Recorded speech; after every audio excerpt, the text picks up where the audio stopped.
Okay, hello everyone.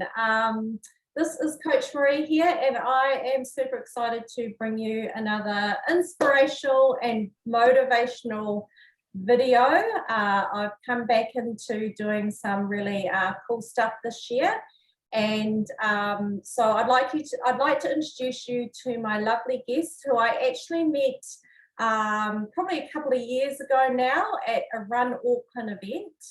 And I met this wonderful lady when I was at, I believe, the start or finish line, and we were chatting, and I got really interested in her story, and that's what makes this interview cool, is that I've known and followed Kylie's journey a little bit throughout the couple of years, and I've seen her grow and reach this massive challenge in her life. So welcome, Kylie Frost. Thank you so much for joining us. Thank you for having me. Okay, so Kylie, I'm just going to let you tell the audience, my lovely audience, about yourself, where you come from, family life, that kind of thing. Okay, well, I'm based out in West Auckland. My husband and I actually own a car yard. Between us, we have 6 kids, but we only have 1 left at home. All the others are grown up, and we even have a little granddaughter who's a year old now. And I've lived in Auckland most of my life. And up until about 5 years ago, I always told people I was allergic to exercise. I used to say that growing up. I couldn't stand exercise. I hated running, and I wouldn't do anything that was physical at all. Yeah. So yeah, it's basically, I'm just a normal, average, everyday person. I work, long hours. I've raised kids, and I'm no different to anyone else out there at the moment, just sort of making it through each day. Yeah, and that's what I love about when I meet you. You're so humble. You're taking on this huge challenge, because at the time you were training for this event, and but you were just this humble, quiet lady that was doing the event, getting some training in. I think you had some sort of injury you were getting through at the time, but this was your goal. And at the time, I had heard, of course, about Ironman. Did I know what it entailed? No, I didn't. Just thought it was this, you had to be a real hard training athlete to do it. I thought you almost had to be a robot to take on Ironman, and didn't quite understand it. So we're here to talk about Kylie's journey to Ironman. But first of all, Kylie, can you outline exactly what that is for us? Well, like you, I always thought Ironman was this big race that only the top athletes did. I'd only ever seen it on TV, and I thought you had to be pretty much superhuman to be able to do an Ironman. I didn't realise how many average people actually end up completing it. An Ironman is the ultimate triathlon, kind of, to me. It consists of a 3.8 kilometre swim, 180 kilometre bike ride, and then you run a full marathon at the end of it. Usually there's a 17-hour cutoff, but there are some races where it's even shorter. In New Zealand, we only have 1 full Ironman race that is left now, which is in Taupo once a year, usually first weekend in March. And yeah, that is a 17-hour cutoff. As in from the time you start swimming to the end of the run, you have 17 hours to finish the whole thing. You are completely self-sufficient, except for being able to grab stuff from aid stations and that, so you can't take any support from people watching. You have to do the whole lot on your own, unassisted. So it's a very long day. So that is what I'm, yeah. Well, for a lot of people, that would seem pretty unachievable and scary. Yeah, I'd never even run a marathon up until when I did mine, and I had no intentions of ever running a marathon. I'd only done a half, and I always said, nah, I'm not going to run a marathon. I don't like running. So Yeah, it was the bit I was really dreading. Yeah. So Kylie, because I wanted to share your story, is that, you know, for the average person, when I say average, I mean maybe someone who doesn't have, you know, conditions or health issues, you know, someone who just can go out and do all the training and, you know, get through the event, that kind of thing. But Kylie, you've got more of a backstory, and you were getting through some of your issues when I first met you. So share with the audience about yourself and your health condition, your spondylitis, and, you know, it wasn't an easy journey for you. No, it wasn't. 5 years ago, I used to walk a lot of the time using crutches, because of the pain in my legs and my hips and my back, and my legs would suddenly collapse on the stairs, as in I'd be going downstairs and suddenly I'd just fall, which, as you can imagine, is not great. It took, I think I can remember first having an issue when I was 11, but it wasn't till I was 40 that the rheumatologist finally diagnosed it as ankylosing spondylitis, but it took another 2 years to make it official. It is a form of arthritis, but most people, when you say arthritis, they just think of, oh, you know, pain in your finger joints and things like that, or something that an older person gets. In my case, it's a little bit different. The ligaments and tendons where they're attached to the joints become inflamed, and they calcify, which can cause my vertebrae and my joints to actually fuse together. If they fuse, it becomes like bone, but it's very brittle. So say my neck vertebrae fuses, a very minor fall can actually kill me. The idea is you need to stop the fusing, and that's where the exercise comes in. Keeping your joints and keeping moving, although it hurts, will hopefully delay any of that. In my case, it's in virtually every joint in my body, including my ribs. My ribs are probably actually the worst for damage, and they don't move.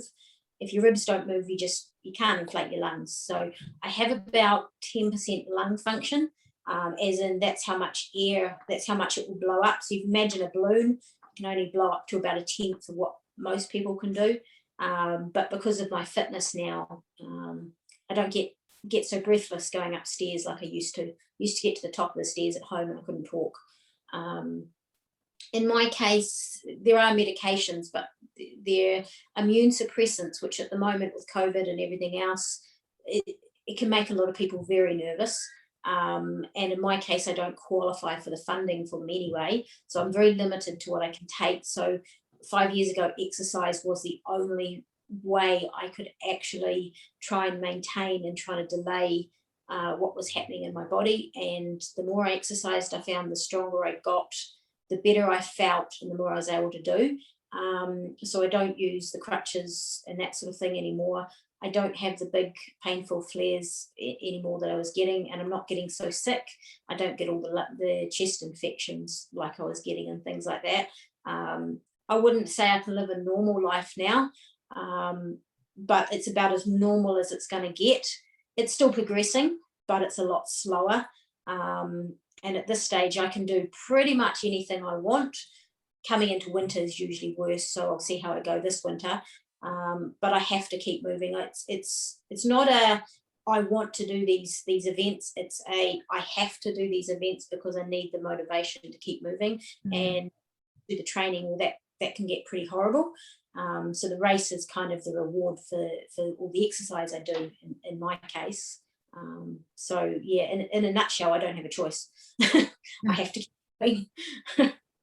Yeah. But I mean, maybe, you know, like you'd think that a mini try or, you know, something Yeah. something you can, you know, train for a few months and do and bite off bit by bit. But I suppose you were doing that in your training. But Ironman, I mean, it's massive. It's such a big goal, a big hairy goal. So then how did that work with your condition and the training and with all the family commitments? Well, I didn't set out to do an Ironman. It kind of became one of these things. I needed something to work towards, and 20 years ago, I thought I'd love to do a triathlon. I thought, well, okay, why not use that as motivation to keep going? My first one was a try, and because I'd had issues with my breathing, my husband did it with me. He was doing open water swims like the Harbour Cross and some of those at the time. And he said, nah, I'm not interested in triathlon. It's not for me. And then about a month or two later, he mentioned he'd signed up for Ironman, and I had no idea what it was. So for the first year, I just watched him with all the training, and I thought he was insane. And then I watched the race thinking, oh, this actually looks like fun. Well, the first couple of triathlons I did were very short, but the problem with the really short ones is they're very fast. And with my condition, I can't, but with my breathing, I have to do everything slow. So it sounds crazy, but the long distance, like the half Ironman and the Ironman races, actually suit me more, because you're going at a much slower intensity and a slower pace, which for me works with my breathing better, and ultimately has less impact. And as long as you've got the endurance and you've trained right, it actually, in some ways, I believe it almost has less stress on me than going out there and doing a sprint try where you're going really, really hard out. So your heart rate's through the roof and you're trying to run as fast as you can. For me, that has a lot more impact. So it wasn't something I set out to do. I just discovered over the years that longer distance actually worked better. And the half Ironman distance is actually my favorite now. Because as long as you've got decent fitness, most people can do that. And it's a much slower pace, and you're sort of 6 to 8 hours. It's a general day and you're done. And you're not too buggered at the end of it, if that makes sense. Yeah, definitely. It's just like half, a half marathon compared to a full, a half marathon, you can normally get away with limited training, get out there, do it easy. Well, not easy, but you know what I mean. Otherwise, the marathon, you've really got to think about other aspects of it, the hydration, nutrition, exactly. All sorts. Well, it's the same with the half Ironman compared to a full. Half Ironman, someone that's really fit or relatively fit, that's done a bit of training, can get away with. But when it comes to the full, it's also a mental battle, very much like a half or a full marathon would be. It's that mental battle to get through when you really want to give up, that you don't really have with the half. And because it's such a long day, and then you've got to fuel better, you've got to hydrate better, you've got to pace yourself better. Everything is just that it's not twice as hard, it's sort of 3 or 4 times as hard. And I haven't done a full marathon, but I do imagine that would be very much the same. So did you have a coach? How did you get ready for this event? I didn't have a coach when I started out. When I decided that I wanted to do the longer distance, I decided that, well, with my condition, I needed a coach. I didn't know enough about what I was doing. I did approach a few coaches when I first started. Most of them didn't have experience with my condition, or they were junior, hadn't been coaching for very long, really didn't feel they had the experience. Others just didn't even respond to my phone calls or emails, to be honest, which was a bit disheartening. And then I found Tony O'Hagan. He was an amazing coach. He worked with juniors right through to people with health conditions, right through to top athletes and older athletes. He worked with anyone. He said, I rang him and he said straight away, yep, no problem, you can do it. But we'll have to train differently. It's going to take you a lot longer. You're going to have to be more careful training for it. You're going to have a very gradual build up. Whereas my husband's Ironman took him 9 months. From the time I made the decision, for me was probably about 3 years, from my first half Ironman to the full, which for most people, 6 to 9 months would be ample. When we got to the lockdown last year, he was incredible. He kept us, everyone going. We were riding on Zwift every day. We doing strength work. The only thing we couldn't do was swimming, which we had an alternative to that. All the training just carried on as normal.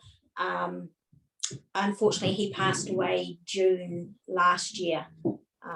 So my husband's coach rang me a couple of days later and offered to help out, just to keep the momentum going and keep me going. And he coached me through to the full Ironman. So I've had two. Tony Hagen took me through most of what I needed, and then Andrew kind of finished it up and got me ready for so with Andrew, I did the really big, solid, heavy training that was needed towards the end for that final push. And that sort of started September last year, that really big, hard push. But yeah, I'll always be grateful for Tony for what he did for those 3 years, because I think his initial build up, I wouldn't have survived Andrew's training at all. Yeah, sounds like he gave you some really good foundations there. He did. That I needed, that I could then work with Andrew to do the really heavy stuff. And if I hadn't have had that foundation, I don't think I would have made it. I really don't. Yeah. So Kylie, what is your good discipline or your favorite discipline, and what is your worst? It's really hard. Probably my favorite is swimming, because there's no impact. It's easy on the joints and I can move easier. I probably love the pool more than the open water. Basically, in the sea, I can be knocked around a fair bit and that kind of thing. I don't really like the waves a huge amount. But there's nothing that beats going out early in the morning on a bike ride when the sun's coming up and riding the cycleway next to the motorway and watching the sun come up over Sky Tower and the ocean and things like that. And it's so peaceful. The one that I find the hardest would probably be running. It has the biggest impact on me, especially with my joints. I actually do some of it in the pool as like aqua jogging, less impact. I can move freer. But I wouldn't say there was one I love more than the other. I'm learning to love running. I'm not quite there yet, but I went out with a friend this morning, and it's when you're out with someone else, it can be quite pleasant. Again, we went to Western Springs. It was early morning, no one around, and it was just really, really nice.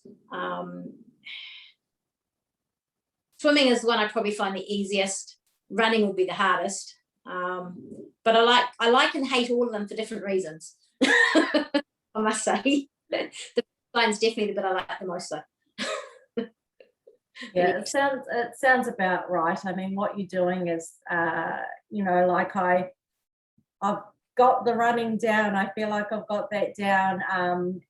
But the swimming and the biking would probably be, I'd be better at the biking than the swimming, and then the swimming would be disaster. So I definitely have to invest in a coach to help me with that journey, and probably some people would get different coaches, is that right, for different disciplines? Yeah. Andrew that I was with, his specialty is swimming. He's based in town just off Queen Street, and brilliant value for money is a one-on-one coaching session for half an hour, because he'll go through the technique and he'll give you certain aspects to work on. You go away and work on them for about 6 weeks, and then go back and see him for the next lot.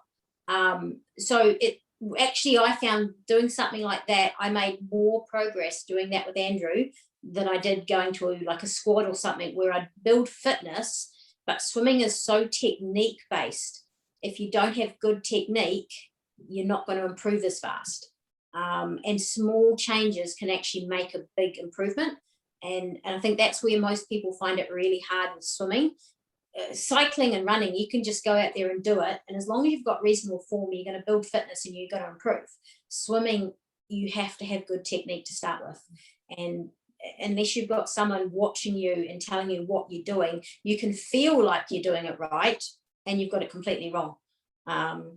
Even just before the race, when I had a video analysis done with Andrew, I thought I was swimming straight and my arms were straight. Turned out they were way off, coming way over to the side. Instead of being over here, they were over here. And yet, to me, that felt straight. And it wasn't until it was on the video that you could actually see that it was way off. So that's, I think, value for money wise, when it comes to swimming, a one-on-one coaching session can be really, really good value. And there are people out there that specialize just in that. Yeah, you don't want to skimp it on the swimming. No, like if you can't get through the swim, you're never going to get through the rest, and you need to finish the swim with enough energy to then bike and run. Yeah, so your swimming has to be a relaxed, easy swim when you're doing the really long distance, and you've got to have good technique so it doesn't take you too long. The worse your technique, the more energy it's going to take.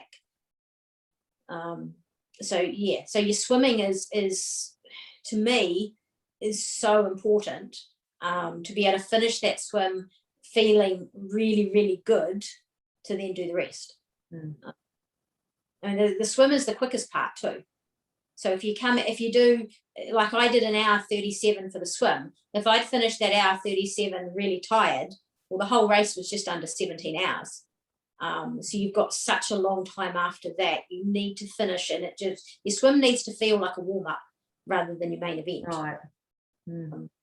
And I think that's where a lot of people struggle. There's a lot of people don't finish the swim for triathlon. Yeah. Oh, yeah, I can imagine. Yeah, and I have done a little try before, and I just really struggled with the swim because it was my first time swimming with a group of people, where that start gun goes off and you're in the water and your heart rate's, up, and you've got all these feet in your face. And that would be what, you got at Ironman, and even more so. Except in our case, our swimming on a Saturday when we did our big brick sessions, part of it was swimming in a group with lots of people around you so you'd get used to it. That was part of the training, was practicing for that. I mean, it's still on the day. You've still got all the excitement, and it's still a bit nerve-wracking. But I can comfortably swim with people touching my feet and swimming next to me and things like that. It doesn't bother me. Because I've done it so much now. I just look out for the arms so I don't get hit around the head.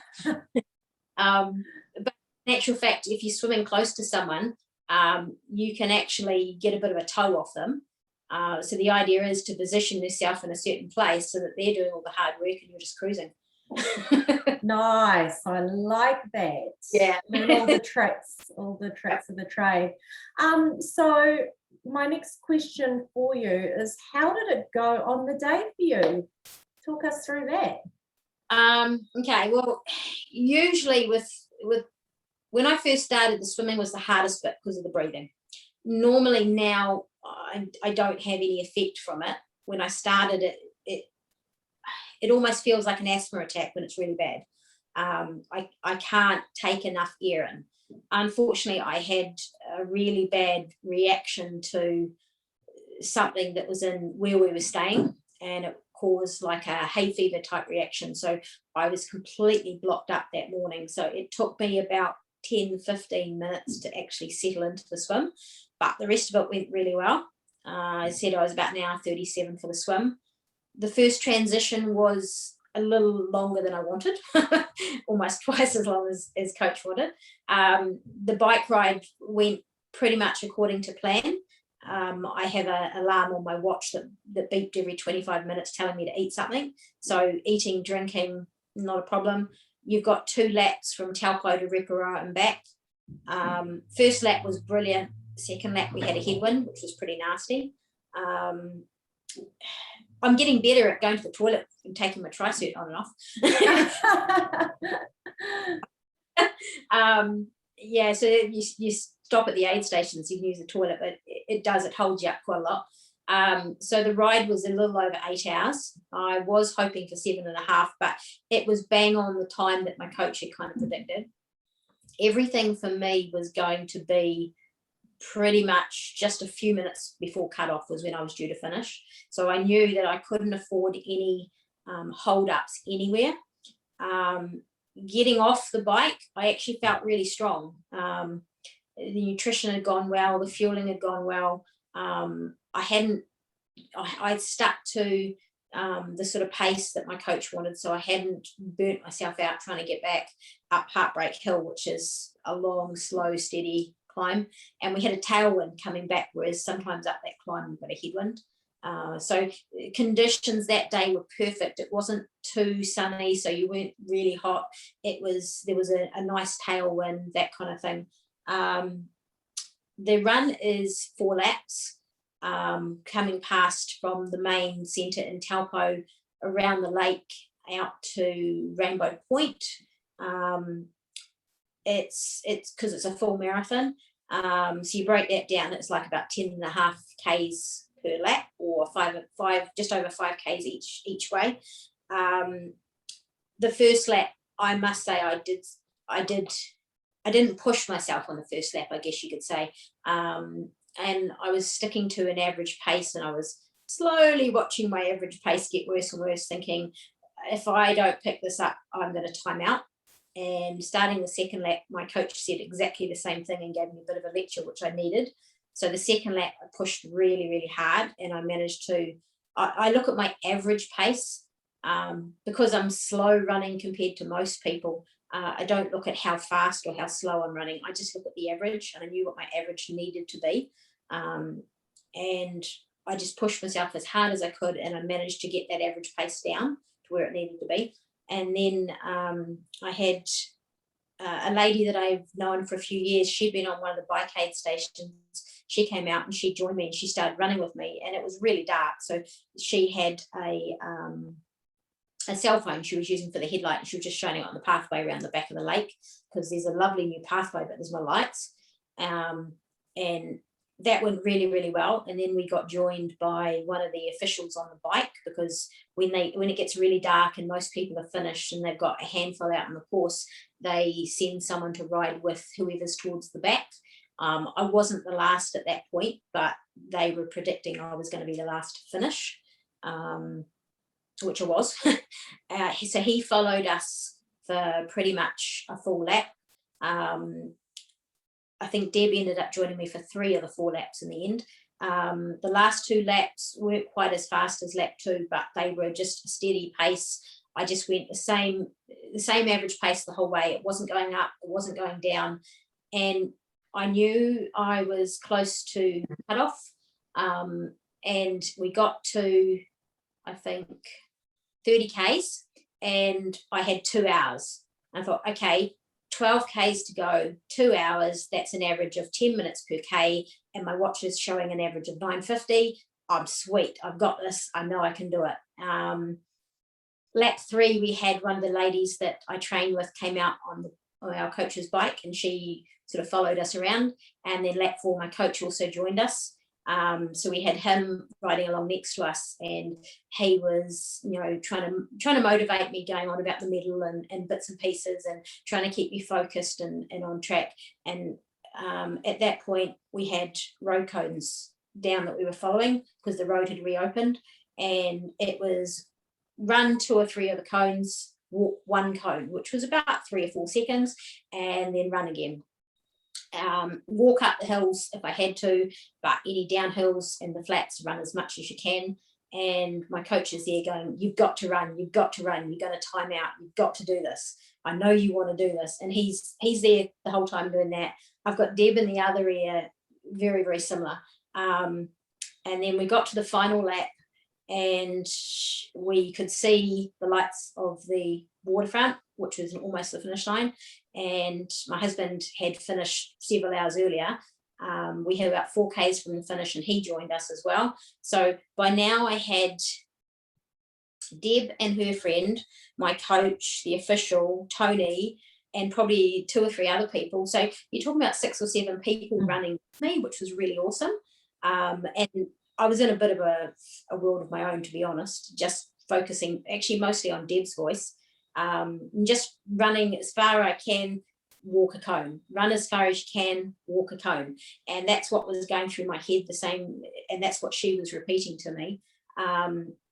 and I could hear my coach and the official in the background talking about whether I was going to make it, but my watch still showed 9:51 average pace, and I'm like, what are they on about? I know I'm going to make it.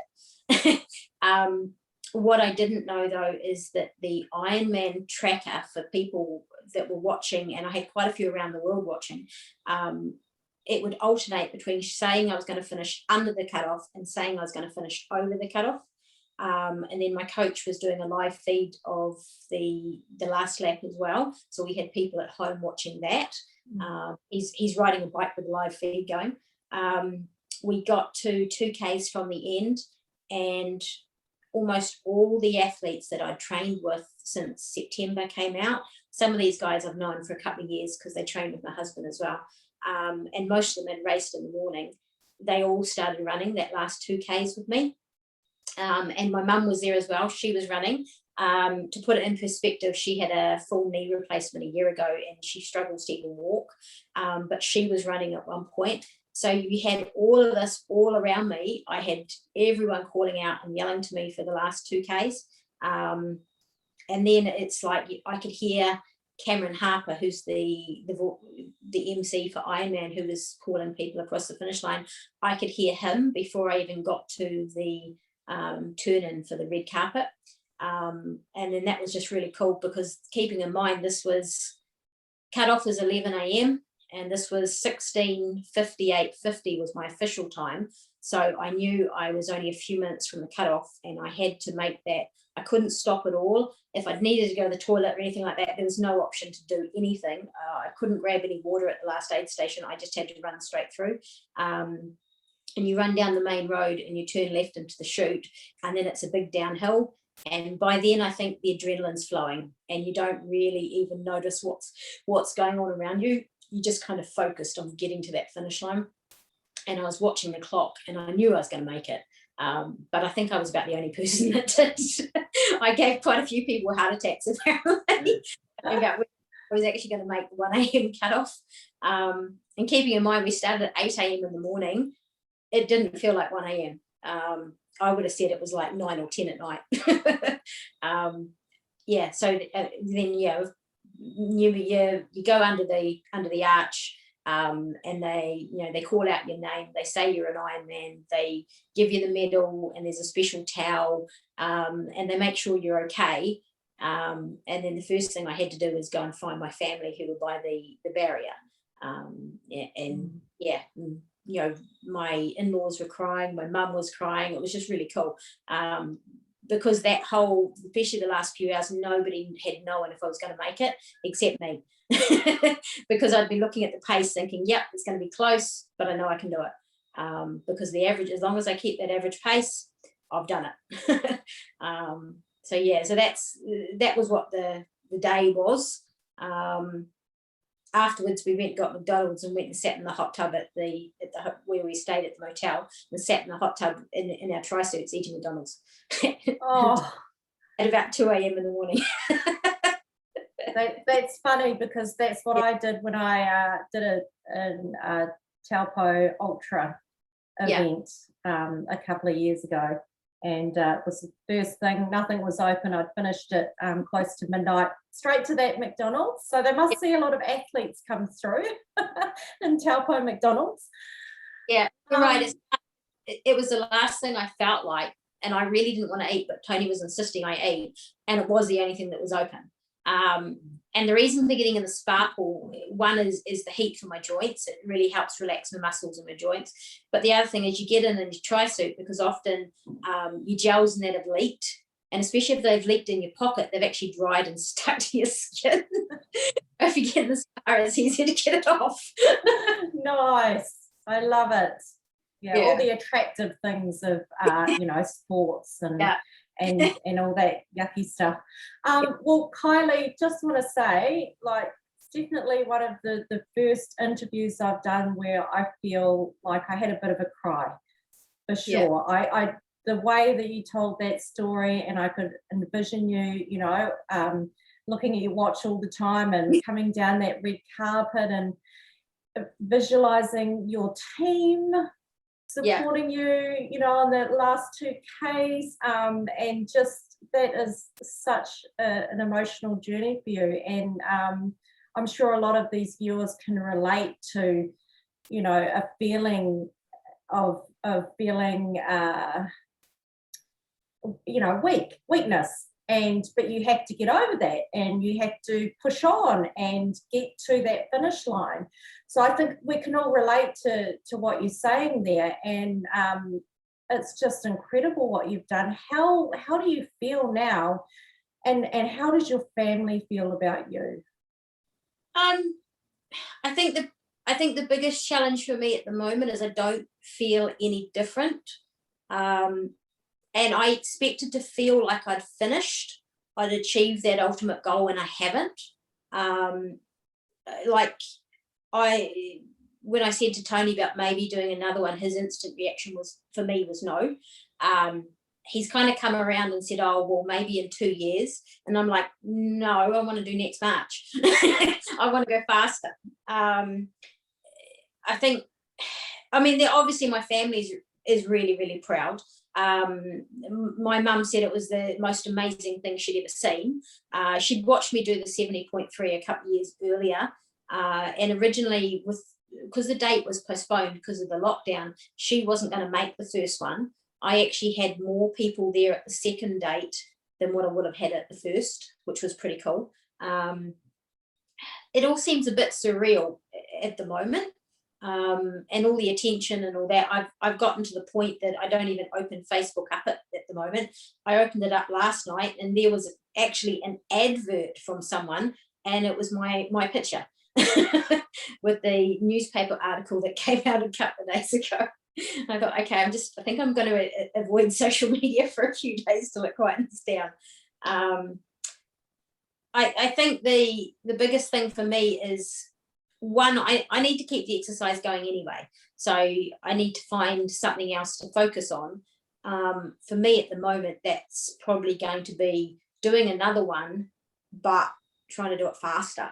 Trying to see if I can actually improve now that I know I can do it.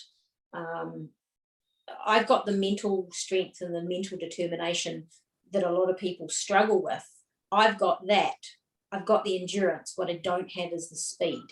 And I don't know if I can go faster, but I'd love to try. I'm going to do the Ironman Maree, which is December, which is a race I absolutely love, and I can't recommend it highly enough for anyone that wants to do a longer distance race, because it's a much longer cutoff. It's the ultimate race for someone just starting out. Really, really laid back. They're really encouraging. It's not as stressful as the Ironman. So I'm really looking forward to that. I'm not looking forward to starting to train again, because I've had 2 weeks of doing it. Yeah, but the whole thing at the moment just it seems like a bit of a dream. And it's hard to believe that I've actually managed to accomplish it when it was something that I've been trying to do for so long. Yeah, it just doesn't feel possible that I have actually finished it now. Yeah, and that is a common thing I hear a lot from people I coach, and also myself, is that it's all about the journey beforehand. Yeah. So it's the consistency, it's the training, it's the ups and downs, and the failures and the wins, and there's such a long time in which that happens in. You know, the event is just this tiny thing at the end here that you need to get to all ready and prepared, and then you do it, and it's, you know, over in a split second. Not so much for an Ironman, but longer than that. But yeah, it really is. It does go fast, and you're sort of thinking when you finish, what just happened? What did I do? You know. Pace, I think the training ended up being scarier than the race itself, because the training was so hard. Because of the breathing, I struggle on. It was mostly the bike rides. I was struggling on the big climbs for the hills to try and build enough strength to go fast enough. And the Saturday bike rides kind of became a bit of a mental barrier that I had to overcome. They were the worst day of the week. They were the one thing I really hated, where I had enjoyed the bike rides. So when it came to the day, it was the first time ever I've never been scared at a race. I think one, I'd done it in training. We went to Taupo in February and we did the whole course twice, and we swum the whole course. But the other thing is, I knew that the pace was slow, it was steady, there was no big climbs. It was easier than anything I'd done in training, so I was no longer scared of it. And I think that's a big thing. If you do your training right, the race day itself is just fun, or it should be. It's something that you can actually enjoy. I mean, unless you're trying to win or something, in which case you're going out there and you're absolutely hammering it. But for a long distance try, someone just wanting to complete it, the race day can be really enjoyable, and you relax and you enjoy every second of it, because the big training miles are the thing that was the scariest. Yeah, just having to be consistent, and for you, learning different disciplines. It wasn't just, one discipline, it was three, and trying to be the best you can at each of them. So I know you've given a lot of tips out already, and hopefully that's helped someone out there considering it. But what would be your biggest tip or couple of tips around someone who has signed up? So we'll start with that. So someone who's already pushed the button, put the credit card details in, they've booked in for an Ironman at some stage. What would you offer them as advice? As you said, would be consistency. You're not going to go out there tomorrow and go out there and start doing 100K rides if you haven't done them. You've got to build up gradually. They say, and it's probably the same with running, no more than a 10% increase a week. So if you don't have a coach, find a good training plan that you can work towards. Best tip I ever got was do your training in the morning. I would get up at 5 a.m. I'd be finished by breakfast time. If you leave your training to the end of the day, you're going to be tired, life's going to get in the way, you can't really be bothered. Also, the race is in the morning, so that's where you want your body to be used to doing it then and there. You need to, nutrition and fueling is super important. You need to start doing that from day one. You need to work out what works for you, what doesn't, and you need to do it in all your training. I could go on and on and on with tips. I really could. If you don't know much about what you're doing, find someone who does that can help you. You're not going to go out there and try to do everything at your hardest. The biggest thing I found for me in a lot of ways with my running and my running especially, my running has actually, my pace has decreased. I can go all day at it, but my running has gotten really slow because I've built an endurance pace rather than going out there and doing a fast pace. And that's what the long distance Ironman races are all about. They're not about going out there and doing your fastest time. They're going out there and working at an endurance pace. And that's what you need to build up to. But yeah, being consistent with your training, finding out what works for you and what doesn't work early on, and just sticking to it, and keeping your focus on what you want, what that end goal is. For me, when it came down to the race day, my end goal wasn't actually the medal. It wasn't even crossing the finish line. And it changed the day before the race, because it changes all the time. And the end goal, my end goal was actually a ring that my husband brought me the day before, which is an Ironman ring. And I put it in my gear bag, and the whole focus of the run was getting to the end to get my gear bag, to get that bloody ring. And I wasn't going to wear it if I didn't cross in time. So find yourself something that is your motivation. Use that to keep yourself going through the training, and be prepared for it to change as you go, but keep that focus, because it's as much of a mental, it's as much teaching yourself mentally to be strong as it is to be physically strong when it comes to the long distance stuff. And if you don't have that focus, something that you really, really want, then you're not going to want to go out there and train for it. Mm-hmm. Good advice, love it. Yeah, it's such a mental thing.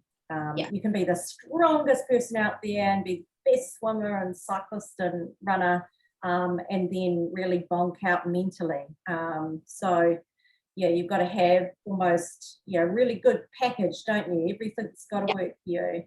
And okay, so the next piece of advice from you, maybe for someone who is on the fence, who is considering it, it's just a little twinkle in the brain at the moment, and maybe they've got a little bit of negativity towards signing up, but they've always thought and dreamt about doing an Ironman. What would you say to them, It's Kylie? something to do, then just do it. There's no reason that you can't do it, but you've got to want to do it. It's one of those things that once you've pushed the button, you've signed up for it, you're kind of locked in, you kind of have to do it. That gets you started. But you need to find that reason. I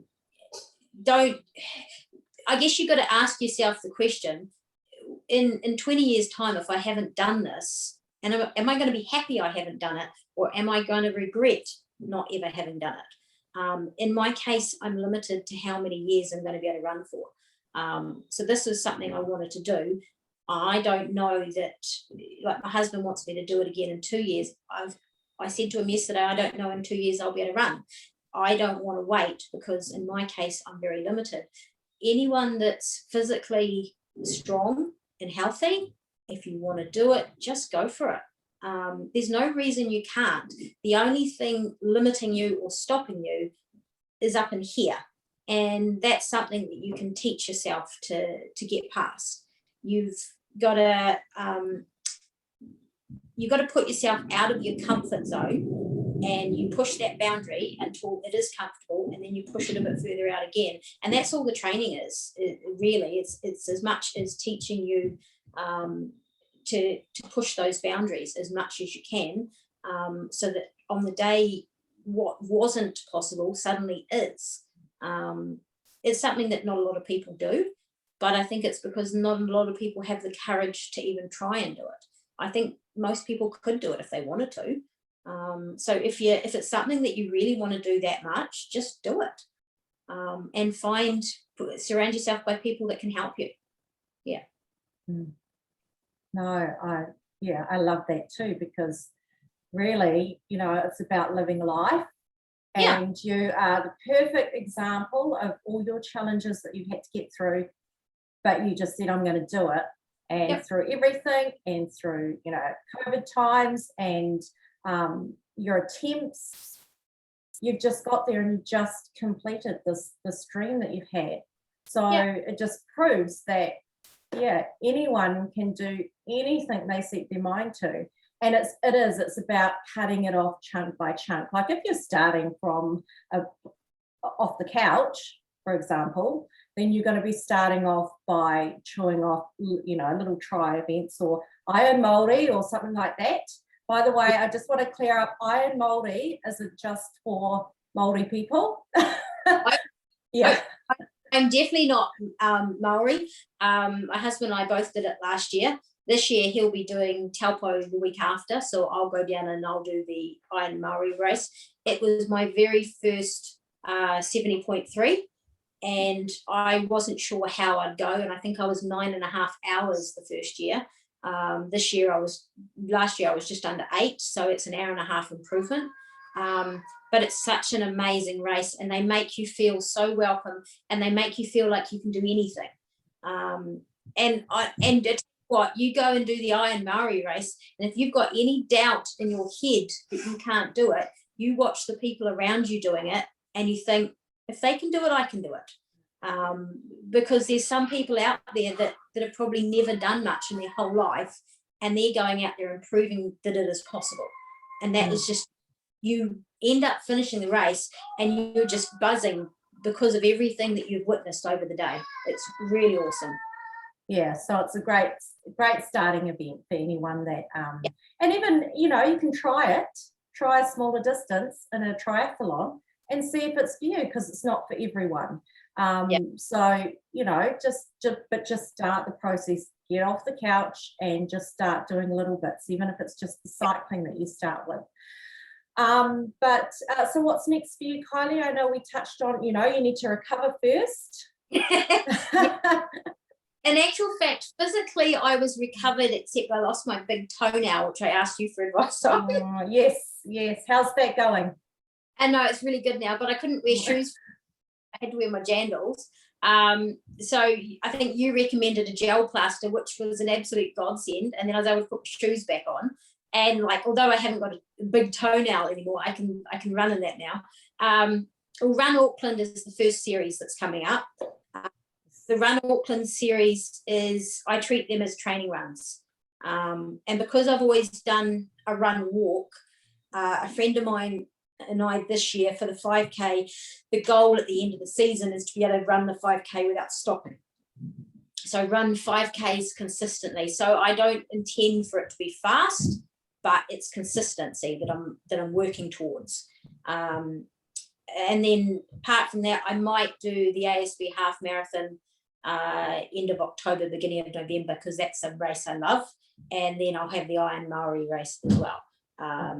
And then fingers crossed, hopefully the full Ironman again in March.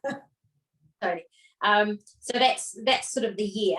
And there's little things in between that crop up and that kind of thing, but that would be the bulk of them. Over the winter, I'll do a lot of stuff at home on the treadmill and the wind trainer and stuff like that, because it works well with the family and I don't have to worry about weather, and I can sort of hopefully maintain the fitness and the strength that I've got. And I've got an awesome physio that's going to put me in the gym. He stands over me and makes sure I do it properly. So that will be sort of once or twice a week as well, fingers crossed. So yeah, that's sounds. No, that sounds like you're getting a bit of recovery. Then that's the thing, is getting back into it as soon as you are recovered, just to start something, can get the ball rolling again. It's all about keeping goals in front of you so that you can stay consistent and stay healthy every day. Yeah, I mean, even if it's, for most people, even if it's getting up and going for a brisk walk, or going on a bike ride with the kids, or just do something that's fun to start off with if you're not used to exercise. Go and swim a few lengths of the swimming pool with the kids, and make it enjoyable, include the family, and you'll be amazed, it quickly becomes a lifestyle. Actually going out and doing something, and you soon find that if you don't go out there and do something every day, you've got all this energy, and you can't sit still, and you're looking for stuff to do, which is really awesome, which is such a good way to live. And now you have this athlete mindset, don't you? And it's just going to stay in there, and it's going to only build from here. So that must be a really good place, a really good feeling for you. Yeah, well, it's now that I've got the fitness, I don't have to worry so much at the moment about what I do. My body's not going to react, so it's really important I keep that. But I've promised our daughter, who's 9, that for the next few months, what I do with her will be fun stuff. Serious, heavy stuff, that because she'd often come along and ride a bike while we run or something like that. So it's having a bit of fun with her over the next few months anyway, but still keeping the fitness and some of the training going, just so that there's a bit of a break for her as well, because otherwise it's not very fair on her. Her life has kind of revolved around our training. Yeah, I feel you. Our kids have a bit of the same thing going on, but I think it teaches them a bit of resilience and a mindset. I mean, they might not my kids don't really like running themselves, but as long as they can see how important it is to develop a healthy lifestyle, and to really look after yourself no matter what it is, to stay active, and then hopefully they'll carry it on to their families. In her case, she's been treated for juvenile arthritis anyway, so she has to exercise with us, and the swimming and the biking is the best. She is going to do the Run Auckland series, the kids races this year. So we'll see how she goes with that. She does still find the running can be quite painful, which is really sad at 9, but she does enjoy the bike riding and the swimming and stuff like that. She does a lot of that sort of stuff. So in her case, she has to be active. She doesn't get a choice, which is but I want to keep it fun for her. I don't want to put her off. Yeah.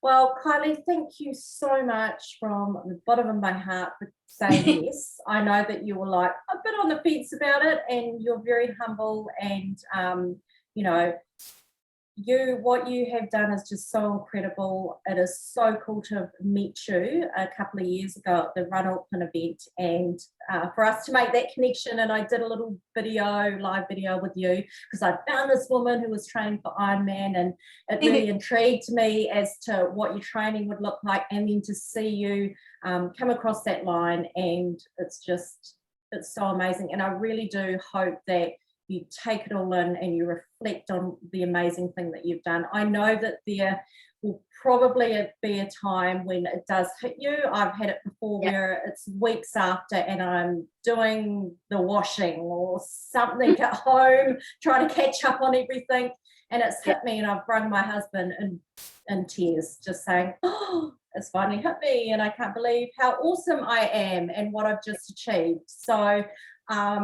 whether it comes for you or not, just know that, there's a whole lot of people that are super proud of you, and I'm sure that you have inspired many of the women on this page to consider it, and that's all I really wanted from you today.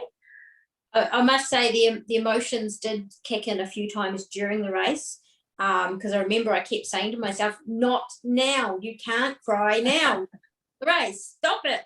And then cry on the finish line. And then I got to the finish line and I didn't, which is usually the way. It is usually the way when you're actually in the race. It's hard. It's such hard work, and you can be at a point where you're just dying out there and you don't want to do it. And I've had it before, the emotions come up, and I'm the same. I think, don't cry now, because then you'll muck up your breathing and you won't be able to breathe. You'll have to stop, and not good. So and then I have finished expecting me to break down, but then I'm just so relieved I'm finished. So I'm just like, okay, high fives, medal, let's get out of here.